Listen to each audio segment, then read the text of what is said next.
Kia ora and welcome along. Whether you are watching or listening, we're so glad that you're joining us. Unless you've been under a rock for the past 4 days, I'm sure you're aware that this week has brought a sudden interruption to our otherwise fairly calm and normal homeschooling lives. That is the release by the government of amendments to the Education and Training Reform Bill. It came almost by stealth by the Minister of Education, Erica Stanford, and we'll be talking more about that shortly. But we felt it would just be good to bring you a panel of experienced and expert home educators into one space and give you an opportunity to hear straight up an explanation of what is happening, what you can do in this season, and how we can unite together as home educators here in New Zealand. Now, the National Council of Home Educators, known as NCHENZ, has nearly 5,000 members, which is a very high proportion of the 6,500 home educating families. So NCHENZ's focus is on creating an inclusive environment regardless of their cultural background or beliefs, feel welcomed and respected. And the National Council is committed to cultivating a space where individuals with diverse perspectives can coexist and collaborate in support of home education. So, as representatives of NCHENZ Executive, you have myself, Sheena Harris. I am the Regional Government Liaison with NCHENZ. We have with us as well Cynthia Hancox, our Chief Government Liaison Representative. And we've brought along with us some very special and very welcome guests. We have Issy, also known as Raving Dad. We've got Fran McCall of Functional Education, and Krystel of Engaging Minds. So welcome to you. And you're going to get to know them just a little bit more shortly. But I just want to say again, welcome to all of you, whether you're listening or you're watching on YouTube. Thanks so much for taking the time in your super busy schedules to listen in. It is our hope that as well as this reaching home educating parents, it's also going to help teens, homeschool graduates, and anyone else who wants to understand better the new landscape in which we are sitting. And the purpose of this conversation here is that we want to encourage those of you who may be feeling very concerned about what all of this means and where we go to from here. Our hope is that you will at least be familiar with one of our faces or names or voices here, and that will resonate with you and therefore help you feel like you've got a friend alongside you. We know that times like this can feel very lonely and scary and darn confusing. But we're simply here to say that you are not alone, and hopefully you'll feel part of a big team that we are of home educating parents and families across Aotearoa.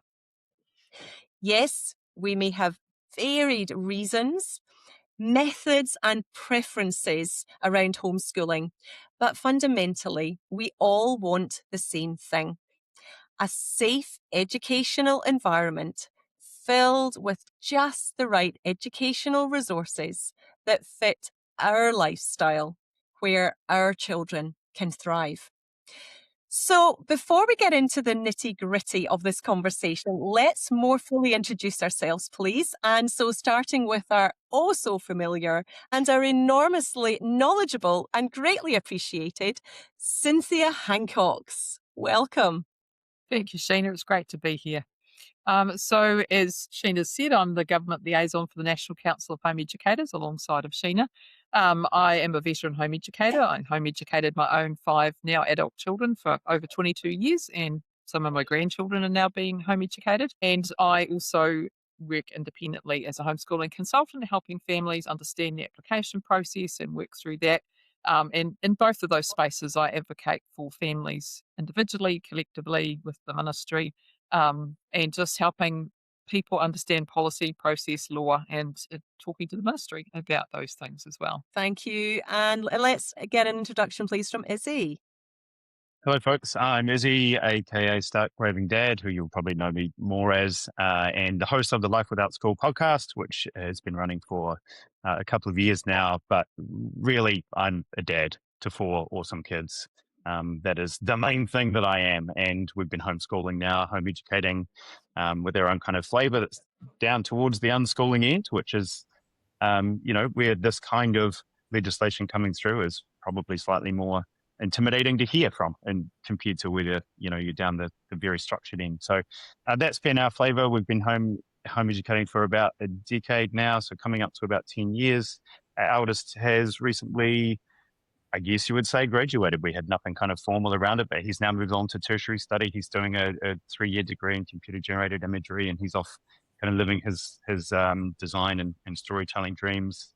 And then we've got 3 younger children kind of coming through as well. So we've been doing this a long time. We've also lived in Melbourne for a while. Actually, the very first year that we lived in Melbourne, we were part of the very first year that they did their reviews, where they picked 10% of families. So we moved across there, and then in the very first year we were reviewed. So we actually have been through a little bit of the different end of the spectrum of this as well, which is probably useful to hear about at some point. But that is me. Yep, dad to 4 awesome kids, and been doing this for a while now.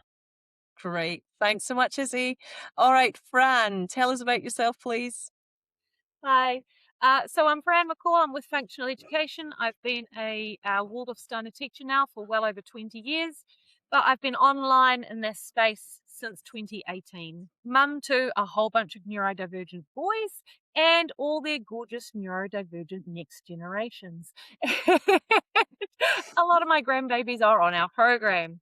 We're just one of the resources on offer. We have so many resources on offer in our home community space, depending on which end of the spectrum that you like to be in. We're just one of those resources on offer at towards the more structured end to be there to support families who are coming into home education for the first time, or traveling this path for a while and just need a little bit of support along the way and a little bit of structure to walk hand in hand. And we're just one of those people who walk beside them.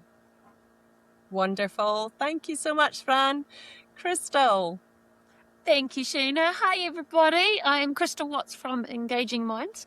I am a mum to 8 children, and I have been homeschooling now for 15, 16. I think I'm in my 16th year now. I have 2 adult children flown and grown and graduated, so to speak. But like Izzy, there wasn't anything formal. He just finished home educating because he found a full-time job. So I have 6 still at home, aged from 16 down to 3. So I am doing high school, primary school, and preschool all in one. On the business side of things, my husband and I run Engaging Minds. So we are a home education curriculum supply store online. So I work with families throughout New Zealand and now Australia, and we support them to find the right curriculum to fit their family and their lifestyle. So whether that is one that we sell or one that I often pass people on to Fran, and just generally supporting home education in New Zealand and Australia and supporting families. I love being able to support families. So I'm here to support more families. Wonderful. Thank you so much. So Sheena Harris, myself, I live in Waikato, Hamilton, and you will notice that I perhaps didn't grow up in these parts. I grew up in Scotland, but New Zealand's been my home for 19 years, and I have home educated our 3 boys for the past, like Krystel, nearly 16 years now. So it's been an incredible journey, which I have very much enjoyed and classed it as such a privilege to be able to homeschool with the freedom that we have done. My youngest is 16 now, so he's coming towards the top end. Older 2, one is a dairy farmer and one is working in graphic design following his degree So yeah, they're all doing amazing different things. And I began homeschool coaching some 7 years ago or so when I saw a need for families to be able to find help and resources and support and someone alongside to just talk some of the things through around homeschooling. And so I've been doing that now and yeah, for a number of years. So the main thing is we're all here to just be a representative for you, be a voice for you, and we'll just share some different ideas around what's been going on and how we think together as a nation of home educating families we can move forward. But let's just get going with the real thing for tonight, which is what on earth has just happened? What just kicked off this week that we've found ourselves suddenly sitting in this landscape that feels very unknown, very strange, very scary? Perhaps it would be best, I think, Cynthia, if you could just outline for us, please, how did we get here and what's going on? Yeah, absolutely. So on a Monday evening, a fellow homeschooler with an eagle eye that was looking at law saw that the government had sneaked in an amendment to the Education and Training system reform bill that we had not heard about, we were given no warning of. And it basically talks about the ministry having the power to create regulations around assessment and reporting and anything else they should so choose now or in the future, which is the particularly concerning part, for home educators. And it's written in such a way that if we do not comply, they can revoke our exemptions. So obviously that's a very big deal. And so I immediately jumped on to looking into what was happening with that and to ask families to start writing to their MPs and expressing and to the minister and expressing their concern about that because because they brought that in at a time when the bill itself had already finished the select committee stage, it meant there was no opportunity for public consultation around it. So it was very underhanded, in my view, to sneak that in there with no warning and with no opportunity for consultation. So our quest, if you like, has been to either get that amendment removed or get it amended or get it sent for actual consultation by a select committee. So that's kind of what we're aiming to achieve. Now, that bill, even if it passes in its current form, nothing will happen straight away. The way it is written is that the ability to make regulations will start from July, but the ability to enforce regulation will not start until the 1st of July next year. So the ministry's view is that that allows them time to consult and figure out what this looks like and so on. But our view is that they should have consulted first, not after the fact when they've already got the power, extremely large power, to make regulation. Yeah, thank you for outlining that for us. And I think that's that timeline looks pretty short. You know, you're saying they're not going to do anything until July this year. That's 6-7 weeks away. And to be implemented by 1st of July 27 next year. So that actually feels like a really short timeline for an awful lot from our perspective. An awful lot needs to happen for that to be put in place well. Absolutely, yes, because they would need to start a consultation process with the home education sector. They'd need to, we as home educators would need to prepare what we want to present to the ministry around what are some reasonable alternatives. What could assessment look like in our space that would fit into the different styles of home education? Because we don't want them to just dictate this is the form of assessment you must use, right? We need to be able to say, well, here's some reasonable options, some reasonable alternatives. And the same for reporting. We don't want them dictating how we should report when it will not fit with a large portion of home educators. We should have options around them. So obviously we'd need to be well prepared. So this would be work to do on our end if we get to that stage. Obviously we're trying to not even need to get to that stage, but we need to be prepared for that. And then there'd be the engagement, the consultation, and then them actually making the regulations and then them telling us what they are. And then, you know, they've said, will there be developmental training they need to do for home educators to understand what they're wanting from us? There's a whole heap of things that would have to happen in that space.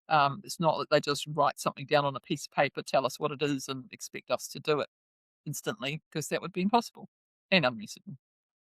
Yeah. I think that that's a little disconnect that I'm feeling the most. I think it's that, and I'm speaking as a total layman here. I have no legal expertise. I failed first year law when I went and tried it. But the point that I kind of picked up was that the ministry is making this related to the visibility of home educating families. But the intent that's coming in behind it is to require kind of conformity to a more school-shaped sort of a thing. So I think the assumption is, well, it'll be really easy because if we put some visibility on this, we can just get some assessments going and everyone will be able to show how they're doing. And that shows a real lack of understanding of the different flavors of home education. Yeah. And that's going to take a lot longer than they probably realize when they're saying, well, this will be really easy. If we get some visibility, we can just get some submissions coming in and they can all give us an update on how they're progressing against these sorts of, benchmarks, which is a terrible way to approach home education, because then home education has to start to conform to look like that. And so it doesn't just make home education visible, it changes fundamentally home education. Yeah. So that's the kind of disconnect I've been feeling. And I would agree with that entirely, Izzy.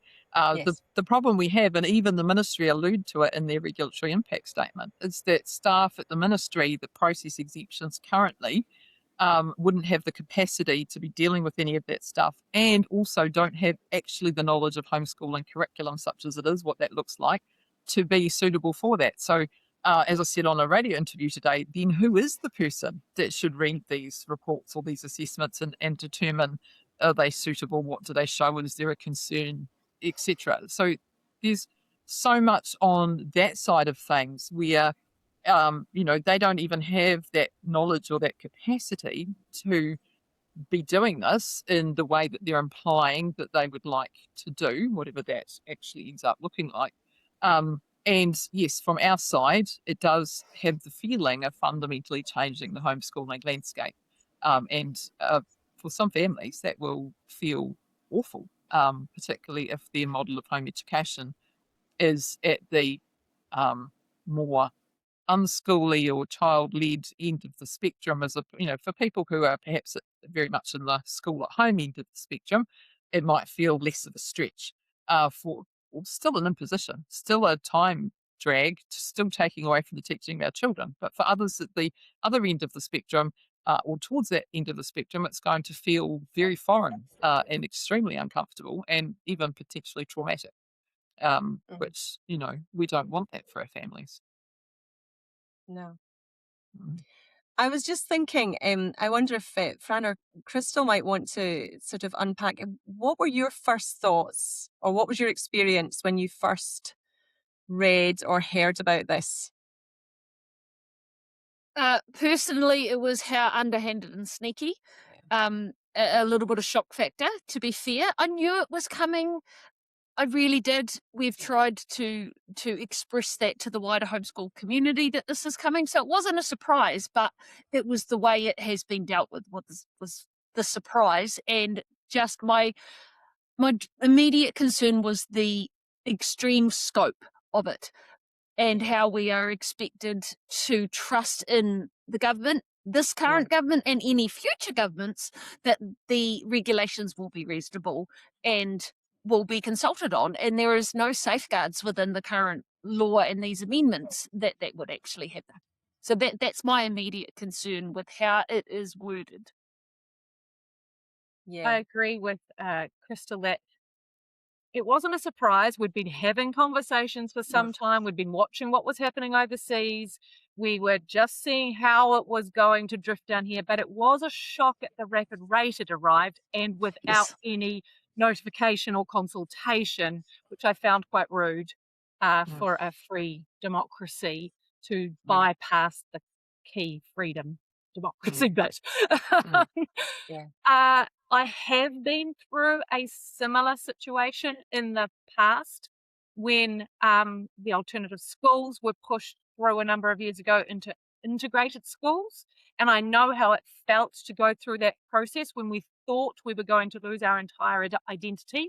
And we thought that all the beautiful gifts and the ways that we were bringing education was going to be ruined, and we were going to be forced to comply in a very narrow way, but we were very, very fortunate. I can't say it's going to happen this time, but we were very fortunate at that time that the people that we were negotiating with at government level truly listened to us. And we were able to say, this is what it's important to us. This is how we can meet what you're needing, but do it in our way.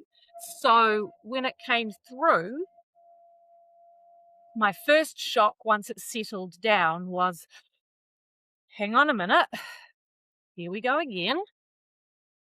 We've had success in this before. There's no reason why we can't have success at it again, so long as we are united, we are very clear, and we are organised, and we have our tools ready. And if that's the case, we actually can steer this ship where we need this ship to steer. But it means our community needs to unite and start steering together in order to, and be ready. Thank you. Yeah, and can I just add to that as well? Part of my reaction as well was my first reaction was Erica Stanford has decided that this is important and so it should be pushed through. And my first reaction was, oh, really? Okay, this is a hugely significant thing to say. I think this is important over here in this corner. I'm just going to push this through. But nothing in the documents that I've read so far have shown anything to say that home education is failing at any systemic level, shown no negative impacts whatsoever. All it's really saying is we'd like some more oversight, and at the end of it, we'd like to increase the quality of education for homeschooled children. But there's nothing actually to say this is the current quality and this is what we'd like to lift it to. So that actually probably gave me some encouragement to realize that this is probably feeling a little bit rushy. And there's probably a whole lot of holes in here that haven't really been thought through and considered very well at all. It felt, like I say, with no legal experience whatsoever, but reading through that document, it felt contradictory. It was weak. It was a really bizarre read for me. I went through it a bunch of times and thought, it's sort of talking over itself. It's not really making a compelling argument about anything other than we'd like to see more of what you're doing, please. And that probably gave me a little bit of encouragement that, literally the statistics in there, I've jotted them down so I didn't forget them. ERO completed 10 reviews in 2025. There's 10. What is that? A fraction of a percent of the home educating families in New Zealand. And the document itself says that those reviews are often triggered by parental conflict or wellbeing concerns. So you have a very, very tiny little sample that's heavily skewed towards this corner, and we are going to make a sweeping change that impacts the other 99.95% of families. So it all feels very thin to me. So my first reaction was, and then my second kind of considered reaction after reading back through it over and over was, there's a lot of holes in this.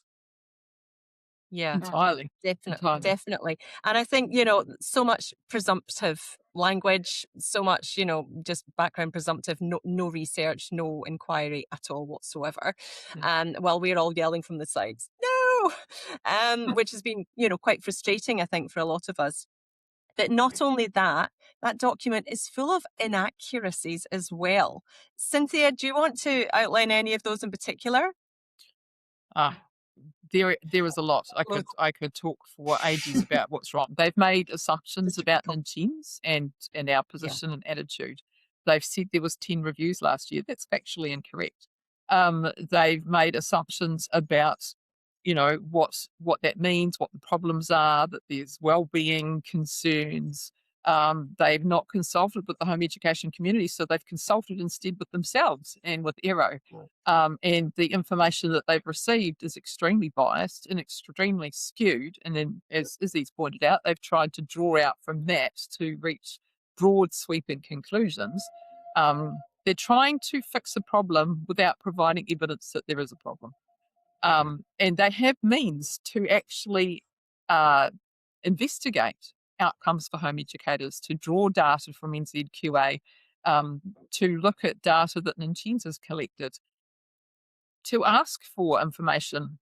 We could easily have engaged with them and provided them with information and ideas.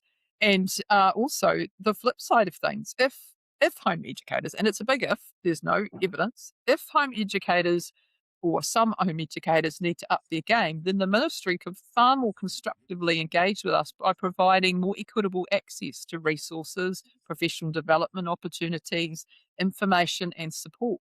By coming in from this way, they set themselves up even more so as effectively the enemy, for want of a better word, and will make home educators less inclined to engage.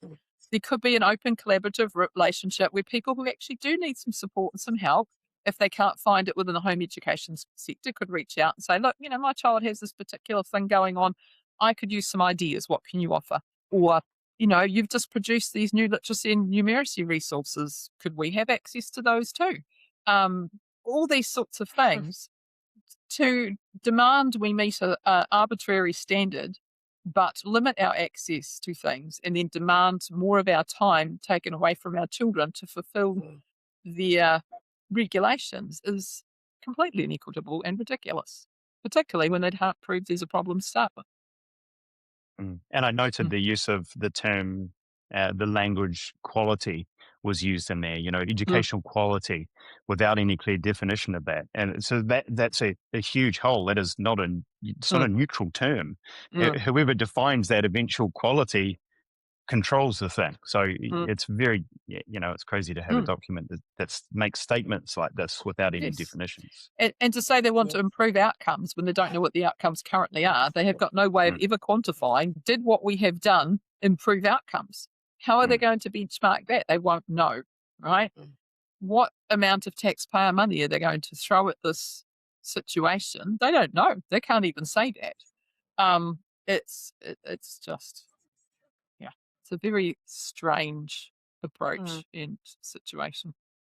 Yeah, it certainly is. I think it's a little bit surreal for all of us at the moment. I think we're probably all a bit shell-shocked.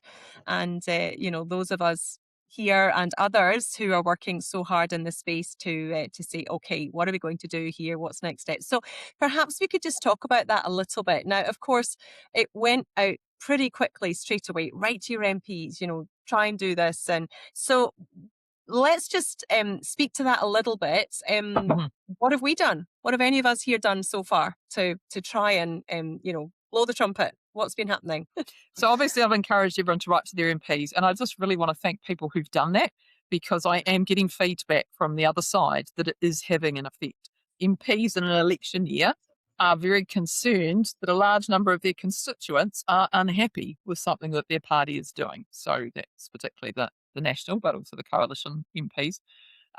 So that's being effective, and we need to keep that pressure up. We can't let that go. I've also been talking to certain politicians. Myself, I've been gathering information and making information available.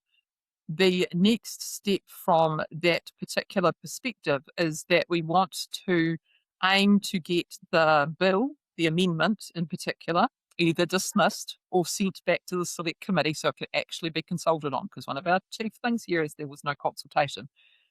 So there is a method within Parliament that when a bill comes up for its third reading, it gets introduced by the Clerk of the House, and then the minister responsible, so in this case Erica Stanford, normally speaks to it. In between those two things happening, there's the opportunity for any member of Parliament to put forward a motion to dismiss the bill in its entirety, or to dismiss certain parts of it, or to send it effectively back to the select committee. So that is what we want to work on next. And when that motion is put forward, there's no debate. It is then voted on. So I will be putting out information, because this time around, the last time writing to MPs, we encouraged people to put their own personal words in there, and that was really important. But this time we probably want to have more of a precise format so that we hit the key points without having really lengthy communications that they may be getting a bit jaded about, to ask MPs to support a motion to send this amendment to the select committee so that we can actually have an opportunity for consultation. So that's a very positive possibility. Obviously, we'd love to just have the thing completely dismissed, but even sending it back to the select committee, if we then have the opportunity to consult and put in feedback, the select committee will then give advice to the ministers. And so there's still an opportunity for it to be dismissed, or to be dramatically altered, or safeguards put in place, or some other amendment made to it before it becomes law.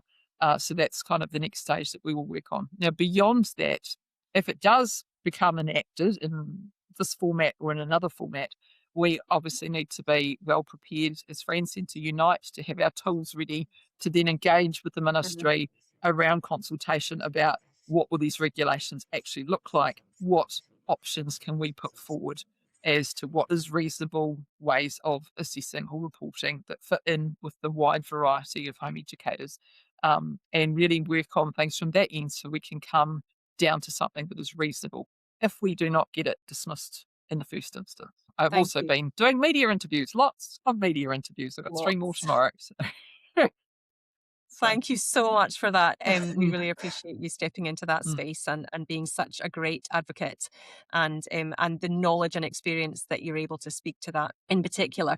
So the letter writing to MPs is having an impact. I hear that their inboxes are chocker, and like you're saying, they're all getting quite concerned. So well done, people. Keep it up. It's really useful. And I think I've been encouraging people as well as writing to my MP and whatnot as well. I've been encouraging people, hey, get your children to write. Get your children to write a letter, to write a poem about why they love homeschooling and what they love about, the freedoms that they get to have their pattern of their day however fits them best, or whatever it is, or draw a picture or something. And if you've got teens, here's their opportunity to write a persuasive piece of writing to write to their MP or someone else in the community that might sit up and listen to voices as well. So I've just been encouraging, get your other family members on board as well, grandparents. There may be grandparents listening here. There's home educating grandparents out there who are very supportive. Thank you for those supportive grandparents on the fringes and helping families along. You can write as well and bring your perspective into, why it's made a difference for your grandchildren to be in this context. So there's all sorts of different ways I think that we can step up and do something. And if we all do something, even if it feels little, even if it feels a little bit hopeless at times, it's not hopeless at all. Movement is happening and there's more to come. So let's keep pushing. Exactly. There's also opportunities for those who can to go and meet with their local MPs, Yes. particularly those who are in Erica Stanford's constituency. They can call her office and say, I am a local person. I would like to meet with my local MP. And then, it's an opportunity to put real homeschooling faces in front of her and to politely express their concerns, but to let her see, we are normal people with, articulate children and what have you. So do take those opportunities where possible, speak to local MPs. I would encourage people to go to public events where MPs are speaking. In the next week, Erica Stanford is noticeably got no public events, but you may find that other ones do. But yes, whatever opportunities you have to interact, whether it's to send emails, whether to make phone calls, to go and visit with MPs and Erica Stanford, it would be valuable. Well, they're getting the visibility they wanted, aren't they? So the interesting thing, I think, is that we need to make it really clear that homeschoolers are not afraid of oversight because we have something to hide. Correct. We 100% support child well-being, educational quality, all of the things that the stuff is talking about. But any accountability just needs to understand what it's going to hold to account. Just needs to very clearly understand that. And so, I think getting out and writing and speaking to these politicians and actually showing up in person would be incredibly powerful, so they can see these are just real families doing something different, and they're here to talk about it. So yeah, sharing the stories is really powerful. But I think the irony is that they're getting a whole lot of visibility all of a sudden, just not the kind that they were looking for. Thank you, Izzy. I feel the same way. Yes. Yeah, exactly. And I mean, again, we aren't afraid of accountability. And we have no reason to be. There is mechanism within the law already for them to do error reviews. Just because previous national governments chose to not fund routine reviews, that's their problem. They can change that. As part of the changes, they are wanting to increase reviews to 200 a year, but that would be focused on people where they see concern through this reporting and so on that they're talking about, assessment that they're talking about at the moment. It's still very skewed to the negative. And whenever, routine reviews, while everyone goes, oh, we don't want error reviews, totally get that you don't. But the benefit that we had in the past when routine ERO reviews happened is that ERO got to know homeschoolers. They got to see the benefits. They got to see the positive side. And the chief reviewers who used to do homeschoolers back in those days, they became our biggest advocates. The problem we have now is they only see people in problem situations.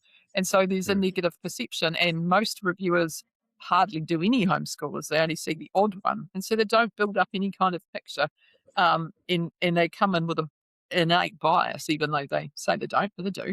And it's not to our benefit in that scenario. So more reviews, but not on there's a concern basis, would actually be more beneficial to the community. The point remains, though, they have that option and they've just not been exercising it.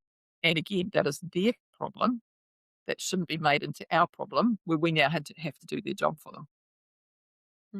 Correct me if I'm wrong, Cynthia, but wasn't that a funding issue? So they found, my memory is that they found that homeschoolers were outperforming their school counterparts. So they decided to put that money towards actually helping schools that were struggling rather than the homeschoolers that weren't.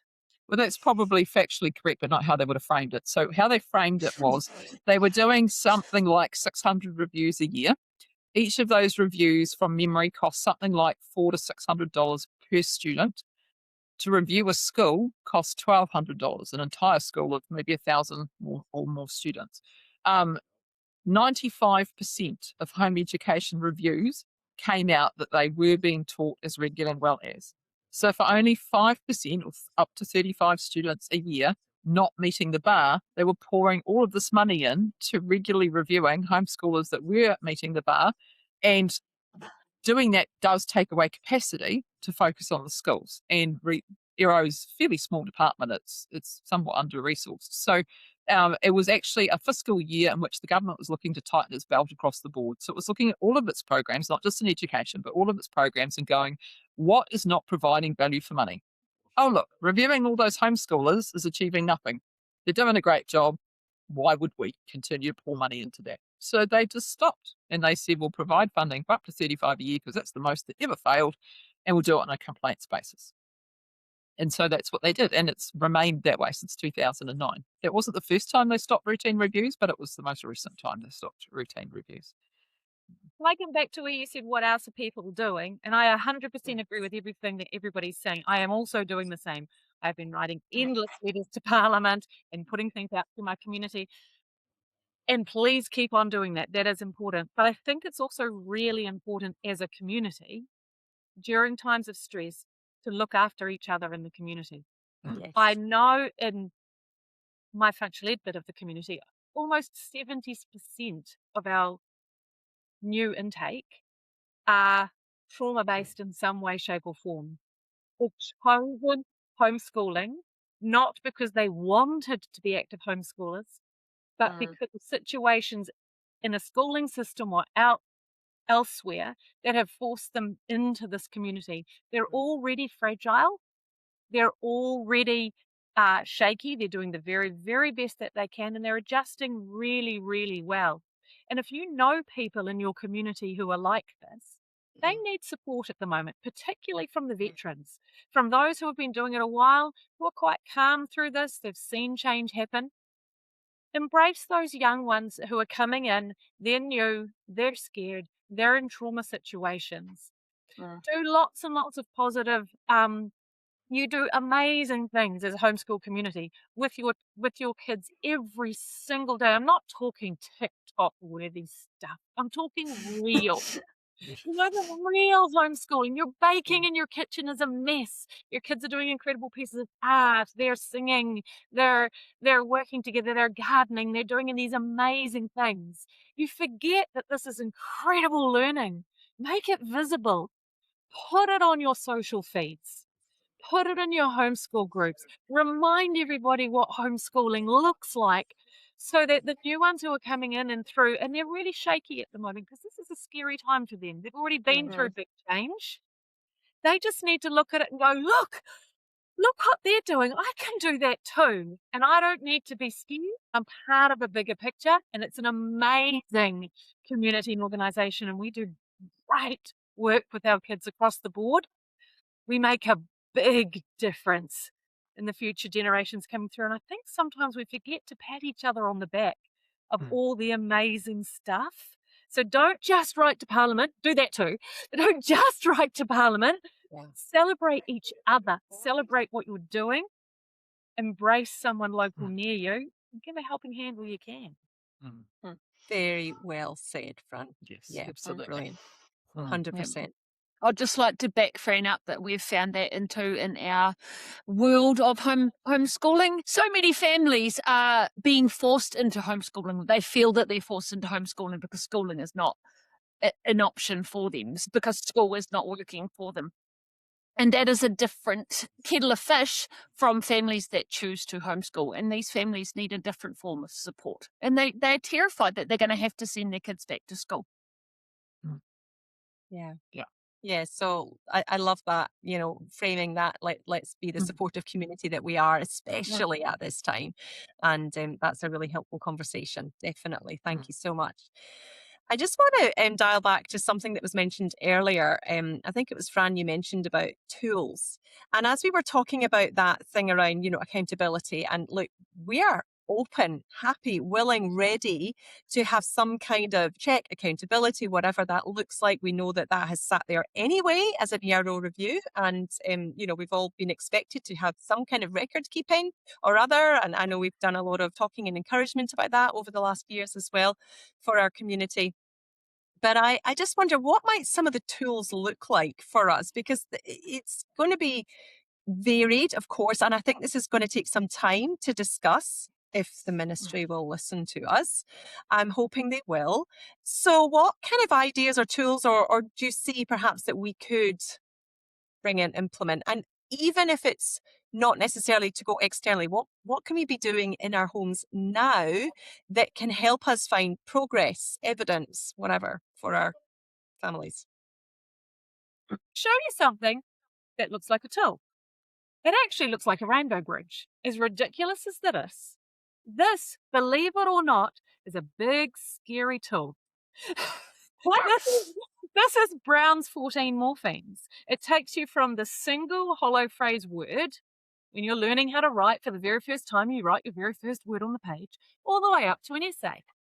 And it's each little step that you follow that eventually lands here. But as a tool, anyone can use this. And it doesn't matter what end of the scale, if you are freedom schooling or if you are structured learning, doesn't matter where you are on the scale. Your kids dance up and down across this bridge. Usually if they're neurodiverse, they're chasing butterflies and they're sideways and it can take any long time, as long as it takes them. But as a parent who's homeschooling, you know what the steps are on the bridge. And you eventually will get your child from the start of the bridge across the bridge. You'll do it in any way, shape, or form that meets your child. You'll do it as long as it takes for them to get there.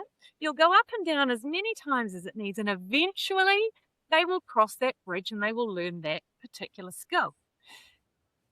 It's a tool because the bridge outlines the things that are naturally covered when they learn it.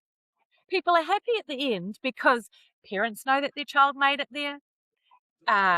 Any regulatory authority is happy that they made it there. It's easily, you don't have to report on it because you can just easily very much say, oh yes, we're up to the yellow. And our next step will be the green. And you can have any plan that suits your family to get there in any time frame. But actually, you're all heading in the same direction. It's not that scary. It doesn't have to be a multi-choice test sat in 45 minutes with some sort of big, serious exam situation. Tools can be as simple as that. You're all heading in the same direction with the same outcome. How you get there, though, can be really varied. It doesn't have to be a big deal if you don't want it to be. That, by the way, is a language comprehension tool. It's real. It's backed up all the educators and the professors and the structured literacy people. Yeah. Actual tool, and it's not even scary. And I think that's really helpful. That's just a wonderful example to get us going, Fran, to hear that whole, if there's some kind of assessment could come, it doesn't have to be scary. We're not going to get scared. We're not going to be afraid, but we are just going to speak up, and we are just going to be on the lookout for some great tools, great resources, great possibilities of what it could look like, you know, in our family. And when the opportunity comes, and it will come, for us to sort of, you know, as a community, be chipping in ideas and possibilities that hopefully NCHENZ will be able to take to have some proper consultations, and that you know, we can take a collective, you know, toolbox of lots of tools and ideas of what assessment can look like, what reporting can look like. Yeah, because we live it, we get it, we're experienced, right? Mm. Yeah, I the way think this, we've always thought about this, sorry, Cynthia, so, will be, you know, from being in the startup world for so long and in senior leadership positions in these software companies, you're always answerable to, you know, your board of directors, your shareholders, the executive team. So there was no hiding. You had to have accountability, but also it wasn't a culture where, but we're going to go really slow and we'll just take it. It was, let's move fast, let's be fluid. And so I took a lot of what I learned in that space in terms of accountability into our home ed environment, which is a lot around goal setting, individual goal setting, and beautiful. reflection points along the way that are being recorded in really light ways. But it's all very individual. But but by the time you kind of go through a little bit of a process of that, and you're setting goals and you're doing that relatively regularly, you're revising them. It's cool if they change. That's great. It means you're evolving as a person, and then you're reflecting them on those things, and you're learning from those things. The story that creates is amazing. And it's rich, it's deep, it's interesting, it's personal, it's individualized, and it's the ultimate accountability. I am being accountable to myself and the people around me who I'm setting these goals with. So I've found that a really, really useful framework as a tool, not a specific kind of, you know, here's a book to write things down, but just as a framework that this is how these kind of fast moving companies operate. They are highly accountable. There is nowhere to hide. You don't have to have really strict, stringent, by the book sort of things. In fact, that slows you down. And so I always kind of brought that back in. Excellent. Brilliant. I had a couple of suggestions or ideas I want to put out there. What Izzy was saying about reflection points. Reflecting is something that always used to fly well with Eero. So something I used to do is sit down, ideally every 6 to 12 months, but in all honesty, it was less frequently. Sit down and reflect on each of my children and go, how are they doing? What have I noticed in the last few months? What have they achieved? What new thing have they learned? And just write a few sentences generally related to some of the core learning areas, but just kind of covering some different things. So there's something about literacy. And I might have said something like, Chris is doing really well with writing his short stories now, but he's struggling a little bit with his times tables, or, you know, something. So it's a bit of pro and con. And then the things where I was identifying that something was a bit weak or a bit of a struggle, what do I want to do about it? This term, I'd like to introduce this new resource or this new idea or this new method. And I just wrote like a page and a half about each of my children. And I did that for myself. But when I happened to have Eero reviews and I showed this to them, they loved it. They were like, well, this is you looking at the situation, identifying points of progress, identifying points of concern, and making a plan to move forward. And those were the things that, you know, gave me the flying colours on the Eero reviews in those days. And there's many different ways of doing that. I think the other thing is that life is often very busy. And so we need a way to simply make sure we're keeping some stuff that we can then use as samples or reference points or to look back on when we're writing our reflections. And so one idea is to simply have a folder or a box for each child, and you routinely drop into that some samples. So that might be a photocopy of a letter they wrote to grandma. It might be a copy of a story that they did, a photo or a copy of a piece of artwork that they did. A page out of a math workbook that was particularly good. Something, just drop some samples in there. And at the end of every either month or term, go back over them with your children together and reflect on, hey, look, remember this really cool thing you did? Remember that great piece of art? Remember whatever? And talk about them together. And then together with the child, choose the best representative pieces and put them into a more permanent portfolio, a clear file or whatever. This becomes a keepsake for them later on too, but it also becomes evidence that you could show to anybody, Eero, the ministry or whomever, and it also gives you something to remember. This is what we did. this is what we achieved, this is what happened. And then you can write short summaries, or if we end up having to do reports or something, you've got something to draw on. And it can be very low pressure. Another idea is to have a diary. And in that diary, you just make notes each day, end of each day, something that happened. We finished reading that book together. We went to ice skating. Johnny finally learnt how to write his B's around the right way. Annie mastered the 3 times table. Whatever it is, just making notes, because again, it's something you can show. It shows that you are paying attention to your children. It's not profound. It's not, formal assessment, but it is a form of assessment, right? Because you are looking, you are observing, and you are paying attention and making note. And so all of those things can be really helpful. Which goes back to what you were saying as well, right, Fran, in terms of celebrating what we're doing, because so much is happening in this lifestyle, but it's very easy to not see it because life is busy and we're moving forward and we're going on. And then 6 months later, we say, I don't feel like we've done anything. But when you reflect, if you are actually relatively diligent with a bit of a reflection, even if it is, like you say, Cynthia, it might be 6 months, might be 8 months, but if you sat down and really thought back and really pulled out some bits and pieces, it is phenomenal how much actually happens in that day-to-day life when you accumulate it over a period of time. I can speak to the feeling of not doing this consistently. When we were first reviewed in Melbourne, it was 10 years ago now. So right at the very start, we were very, very loose. We didn't store anything. We weren't really reflecting anything. And we had this email saying, we would like all of these materials, please. And we'd like them very soon. And my wife, Kate, and I looked at each other with panic in our eyes and said, oh no, what do we do? But we sat down and we started pulling things together. And you realize very quickly that actually, and to be clear, we were not structured homeschoolers. We were far more down towards the unschooling end. But the amount of stuff that you can pull together when you get really intentional about it is pretty amazing. So if you mentioned this, Cynthia, I think that regardless of what happens going forward, it is prudent to just start doing some stuff around this. Right. Really low key, low effort, but just make it consistent. That's what I've found is the real key. It's just to do a little bit often. It doesn't have to be big. It could be literally 10 minutes a week. We can all find 10 minutes a week. That's totally doable. And you're just jotting down some stuff or grabbing some bits or grabbing some photos from your phone and chucking it into a folder and then moving on, so that if something ever does happen and you have to go through a review or you have to provide something, the amount of stuff you have to draw on will be amazing. And you can just build a bit of a narrative around it. I just want to speak to the sort of other end of it that Issy also touched on, and it's the goal setting with the children. So that's something we used to do periodically. We used a more structured approach for some of our children. We used very unschooly for some of them. We were quite a mixed bag because my children are very unique and individual creatures.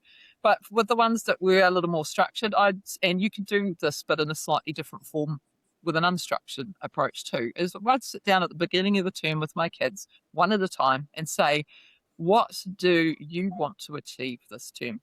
And if we were working at high school level in particular towards a particular goal, we'd be like, okay, if the long-term goal is in 3 years, you've done this, what do we need to do this year? What do we need to do this term? And we would break it down together. And then they would identify what other things that they want to do. I want to learn to play the flute. I want to, do a quilt. I want to do whatever. And we'd set goals together so that they were then written down. And in some cases, again, depending on the child and their needs, we might put a chart on the wall so they could see how they were progressing. We might, we have something in the front of their personal book, whatever we did, so that they knew what the touch points were. And we were always fluid with this. So if something happened during the term that threw our plan off a little bit, we just adjusted, right? But if you don't have an idea where you're going at the beginning, it tends to be, much more, you achieve less than if you've got a goal that you know what you're trying to work towards, even if you end up changing your goals as you go. But by doing that, it provides another touch point for your record keeping of, we sat down, we set these goals. And at the end of the term, how many of those did we achieve? What ones are we still working towards? You don't have to always achieve everything that you set out to achieve in a given time frame, right? It's about planning and about having intentionality. And then you can look at it and go, well, that goal turned out to be not particularly helpful, so we throw it away. That's okay, right? However, we're working on this, but we're not there yet. So that's one we're carrying over because we're still finishing making that quilt, or we're still learning to cook chocolate muffins or swim breaststroke or whatever it is that we're working on. And so, yes, from the forward and from the reflection point of view are both really valuable in that space. And failed goals are amazing data points in a child's life, right? I set a goal to go and do this thing. Actually, I've kind of started exploring it, and that thing sucks, or I really don't like it, or it's not what I thought it was, or whatever it is. That's wonderful. That is Absolutely. learning coming to life, right? And so we should be setting those goals and exploring them, and not saying, well, we set the goal, okay, well, now you got to spend the next 8 months doing it. That is very school type thinking. We throw that out and you revise and you revise. Just to throw an anecdote in here, my son one day decided that taxidermy looked really cool, and he was going to become a taxidermist when he grew up. So he set a goal to learn to do taxidermy. He watched every YouTube video, because he's a very visual and hands-on learner, on how to do taxidermy. He managed to shoot a blackbird and he stuffed it. And he decided that was a really fun, cool project, but he no longer wanted to be a taxidermist. And that was totally fine, right? And now you know. Awesome. Right. Similar story with my son, who was about 15. And he said, I think I want to be a lawyer. I'm going to be a lawyer. He said, okay, well, let's start exploring that. So we got books out on ethics and case law and legal history and that kind of thing. And he sort of started exploring it. It was about 3 months he probably was going down this path. And then eventually just sat there at dinner one night and said, man, I hate law. It is just like the worst. I could never imagine being a lawyer. It's just horrible. And I was like, that's great, because I went to university to study law and I found it out that way with a student, loan behind me, and I accrued debt and all that kind of thing. And way better to find it out when you're 15, 16 years old by actually exploring the thing. Imagine how much incidental learning he experienced in that process. Totally. Yeah. But that's not the point of homeschooling. This is the freedom that we have. I remember when we were studying Egypt for something, and Auckland Museum had that big Egyptian thing on, and we took this big road trip up for the weekend, and we were in the museum for the day. We came in, we were cooking Egyptian feasts, we were watching Egyptian movies, we were making clay sarcophaguses, and we were wrapping clay models in toilet paper to make them into dummies, and my whole house exploded into Egypt for like ages.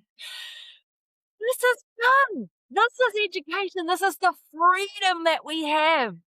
Our projects don't have to be boring, stuck at a desk and fit a box. And we've got this ability to explore. So as homeschoolers, make the most of it.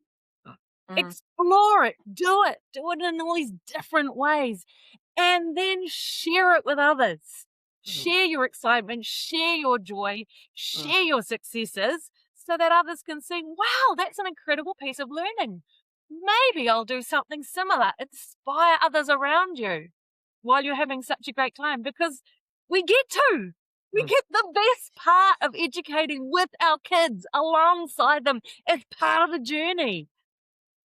How cool is that? We can do some amazing things. And I think, I love what Fran was saying too. And it is absolutely the joys of homeschooling. And I love the idea of sharing things with others to encourage them. But I think that as a veteran homeschooler, there's a flip side to that. And is that people can become very intimidated when they see other people doing all these really cool things, and they might feel like they're not. So there's a balance in that. I do think we should share, but we should also know as homeschoolers, we don't have to emulate each other.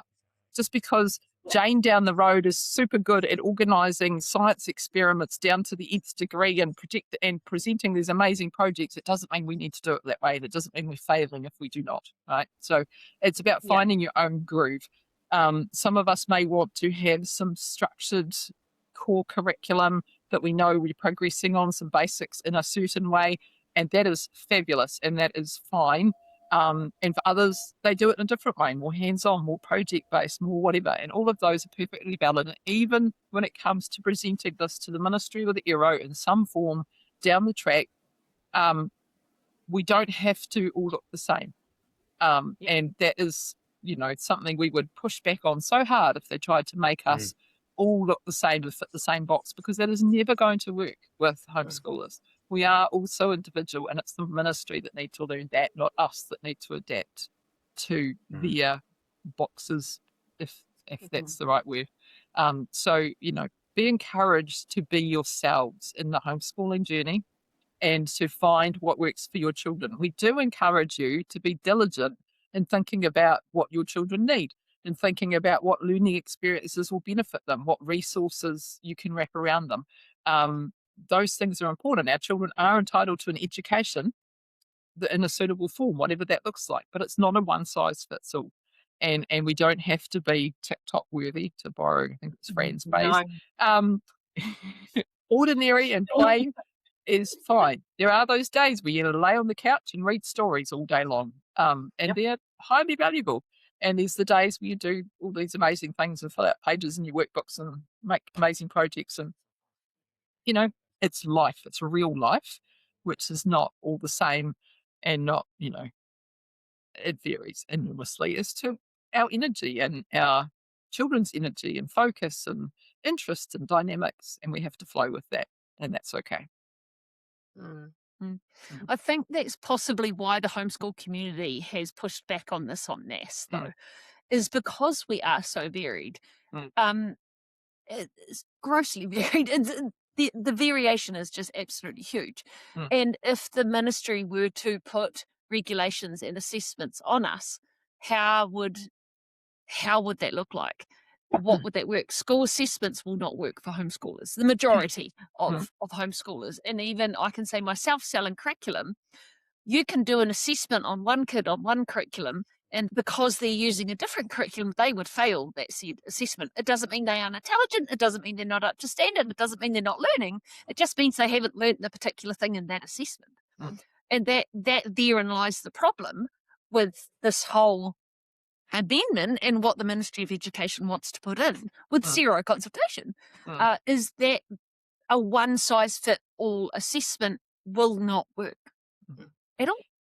I agree. And there's another angle to it too. I've been talking to someone who's both a homeschooler and in the education sector, and they were talking about how all the new assessments brought in for the schools where they all have to do the same thing. The ministry's had to invest an enormous amount of time and money into professional development for the teachers to understand what the assessments are and to deliver them, and an enormous amount of money into the cost of providing these assessments. And it seems highly doubtful they would want to invest that into the home education sector. So I think to some degree, we can be assured that they're unlikely to impose the exact same things because they won't want to spend the money. So I'm hopeful that there will be sense and flexibility around what it would look like, because I completely agree that standardised testing would not be an effective model for home educators. Some students literally can't engage with it. They're taken out of school because they're traumatised by, amongst other things, trying to fit into that kind of system, and it just won't work and it won't reflect on them. And I mean, I have so many questions about what they're intending. We don't know. That's the thing. We do not know. And if they require assessment and if they require record keeping, there's obviously a thing of if we don't comply, they could potentially revoke the exemption.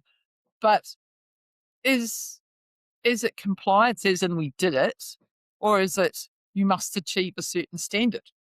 We don't know, right? So there's all these things that have yet to be worked through, and I don't think we should freak out about yet because we're not there yet. There's that discussion, that consultation has to happen. They can't just impose some standardised, you must all do PAT tests, or, you must all do this or do that. It won't work because there's a cost involved in that. There's professional learning involved in it. It's all stuff to be worked through if we get to that stage, but we are hopeful that we will not get to that stage in the form that it's currently being presented. But again, I agree that we all need to be doing something and expect some form of increased oversight, interest, accountability, whatever the word is, going forward. We can't be naive about that. Yeah. Well, I think we're going to have to wrap this up. We could talk about this all day, I know. And I wasn't quite sure where this conversation would sort of morph towards, but I think it was really interesting that we got to that point where we passionately were sharing our ideas, our suggestions, our observations, our ways, our methods, or whatever that was just sewing into, because we all have so much of that to give. And not just us here in the room now. There are so many out there, those of you listening as well, who could just have equally have added in your tuppence worth, your ideas, your methods, your ways, your encouragements, your enthusiasm. All of that is what this is all about. And because we are passionate home educating parents, We know that this makes a difference in our children's lives for all sorts of different reasons, and we want to keep going. We want to just stand up for justice in New Zealand, and that's what we're shouting about. Really, let's have proper dialogue with the government and with Ministry of Education, ERO, all of those parties. I hope this has been helpful for those of you who've tuned in to listen or watch. And Cynthia put in her latest blog post that there is a bump in the road. And I agree with that. It feels really uncomfortable, this bump right now, but it's not the end of the road. This is by no means the end of the road, and we can journey this together. As we touched earlier, let's encourage one another, particularly those who are finding it especially difficult at this time and in this season, the newbies, the ones who have come from all sorts of different traumatic experiences.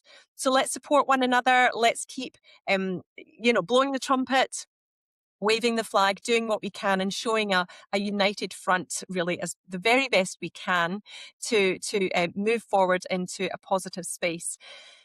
Thank you all so very much indeed for being here with us. And I would like you all to, just because if anybody wants to get a hold of those of us that have been here sharing, then you can do so. So, Cynthia, can you tell us, please, how people can get a hold of you if they need to?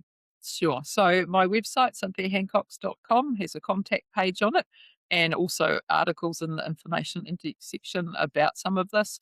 My social media, I've got my Cynthia Hancox page, but also or my profile, but I've also got the Cynthia Hancox New Zealand Home Education Advisor page, and that's where I'm posting updates on this situation and on next steps and what have you. I'll be posting there, and it will likely also be on the NCHENZ page for those who are members, about how to write next to MPs in order to get this sent to Select Committee for consultation. So please do check those out. Thank you so much. Izzy, how can people get a hold of you? My website is startravingdadblog.com, and you can find me as Start Raving Dad on Facebook and start.raving.dad on Instagram. But also just feel free to send me an email, izzy@startravingdadblog.com. I am not in the weeds on the legal stuff, but I can absolutely give encouragement. So please don't hesitate if you're ever sitting there at night thinking, I just want someone else's opinion on this, or I just want to feel like I'm heard, please do email. Honestly, I'm absolutely reading all my emails and trying to get back to as many as I can. Thank you so much. That's wonderful. Fran? Just the functionaleducation.com website and all the social medias that go with it. And if you want to get hold of me directly, admin@functionaleducation.com, and it comes straight through to my laptop, and I'm there if you need a hand. Wonderful. Thank you. Krystel? Thank you, Sheena. We are engagingminds.co.nz, and the same on socials, Engaging Minds NZ on Facebook, mainly Facebook, but I am on Instagram as well. Please reach out to me as well. I'm more than happy to offer the support. We specialise in curriculum, but anything home education, I'm happy to support on. So we are info@engagingminds.co.nz. Fantastic. And if anybody wants to reach out to me, then you can find my website, homeschoolcoaching.nz, and there's a contact page there as well to get through to an email with me. I also have a podcast, so it's a little one that's just getting going over the past year, The Practice of Homeschooling. So if you want to check out what's going on there as well, you'd be very welcome. And of course, if any of you listening are not members of NCHENZ, we really encourage you to do so. If you are applying for your exemption, or if you already have your exemption, then you are really welcome to sign up. It's free. It's NCHENZ, NCHENZ.org.nz. So we hope this has been helpful for you, and we look forward to continuing the conversation, and we'll see where it goes. So we'll say goodbye for now, and thanks so much for being with us. Thank you. Bye-bye. Thanks.